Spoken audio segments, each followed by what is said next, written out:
साथियों नमस्कार। मेरे YouTube चैनल जरूरी सवाल पर आप सबका स्वागत है। उत्तराखंड और देश के अनेक लोगों को लगता है कि अंकिता भंडारी हत्याकांड में पूरा न्याय नहीं हुआ है।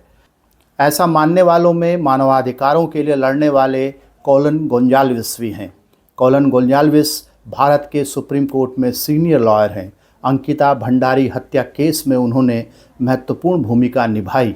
2022 में 19 साल की अंकिता की ऋषिकेश में हत्या की गई थी।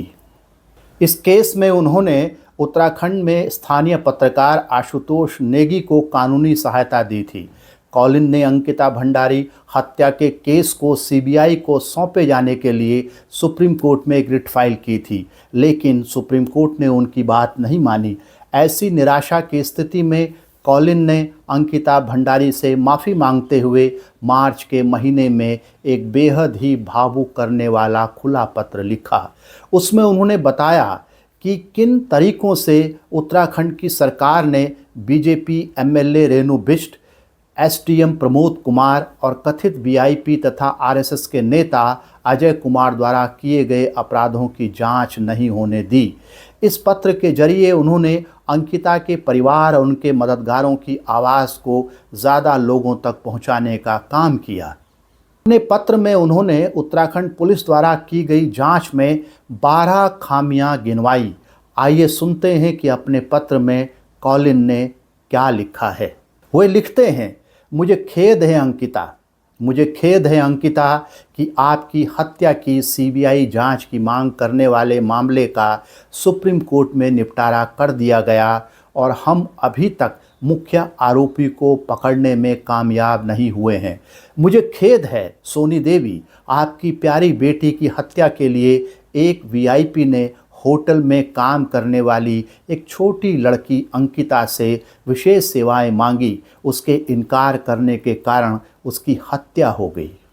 मुझे इस बात का दुख है कि हमारी पुलिस बल राजनेताओं के सामने इतनी झुक गई है कि वे किसी भी अपराध को छुपाने के लिए तैयार हो जाती है। सबसे पहली बात, अंकिता और उसके दोस्त पुष्पदीप के बीच व्हाट्सएप चैट को उत्तराखंड पुलिस ने चार्जशीट से हटा दिया, जिसमें उसने शिकायत की थी कि एक वीआईपी उसके होटल में आ रहा था और उससे विशेष सेवाओं की मांग कर रहा था।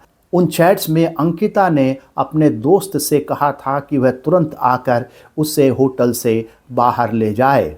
दूसरी खामी, उसके दोस्त पुष्पदीप और वीआईपी के सहयोगी के बीच स्विमिंग पूल में हुई बातचीत का चार्जशीट में कोई उल्लेख नहीं किया गया, जबकि पुष्पदीप ने पुलिस द्वारा दिखाए गए फोटो के आधार पर वीआईपी के सहयोगी की पहचान कर ली थी।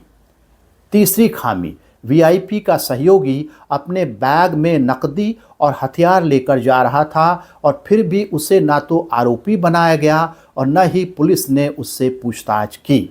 चौथी खामी, होटल कर्मी अभिनव के इस बयान का चार्जशीट में उल्लेख नहीं किया गया कि अंकिता को जबरन बाहर निकालकर हत्या करने से पहले अंकिता अपने कमरे में रो रही थी। पांचवी खामी, जिस कमरे में अंकिता रुकी थी उसकी प्रयोगशाला की फॉरेंसिक रिपोर्ट को कभी भी चार्जशीट में शामिल नहीं किया गया।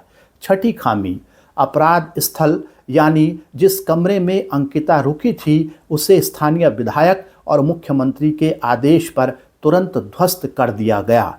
सातवीं खामी, वीआईपी से बातचीत कर रहे होटल के कर्मचारियों का मोबाइल फ़ोन कभी भी जब्त नहीं किया गया। जांच में आठवीं खामी बताते हुए उन्होंने लिखा कि होटल के सीसीटीवी फुटेज जांच में कभी शामिल नहीं किए गए। उनके लिए बहाना बनाया गया कि कैमरे काम नहीं कर रहे थे। उन फुटेज से वीआईपी और उनके साथियों की पहचान हो जाती।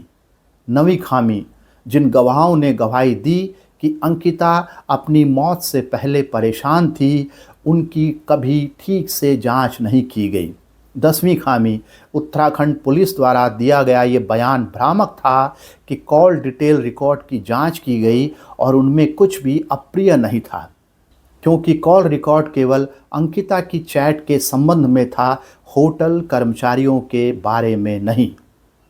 11वीं खामी, कोर्ट को ये कहकर गुमराह किया गया कि अंकिता एक आरोपी की मोटरसाइकिल पर पीछे बैठी हुई है और वो परेशान नहीं है, लेकिन अंकिता और उसके दोस्त के बीच की बातचीत को रिकॉर्ड पर नहीं लाया गया, जिसमें अंकिता ने अपने दोस्त से कहा कि वह डरी हुई है क्योंकि उसके चारों तरफ लोग हैं जो उसे किसी से बात नहीं करने दे रहे।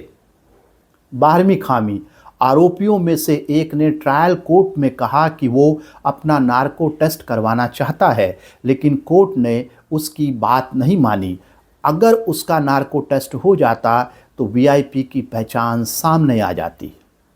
गोंजाल्विस लिखते हैं कि पुलिस ने वीआईपी की पहचान छुपाई है।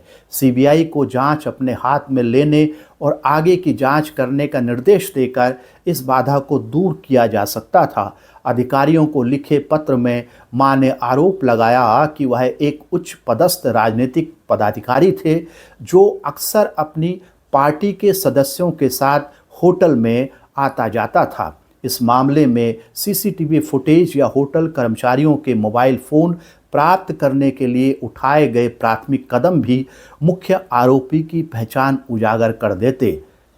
और अंत में कॉलिन गोंजाल्विस लिखते हैं, माफ़ करना अंकिता, यह भारत है, यहाँ आम महिलाओं की ज़िंदगी मायने नहीं रखती, यहाँ बड़े और ताकतवर लोग बार बार बच निकलते हैं।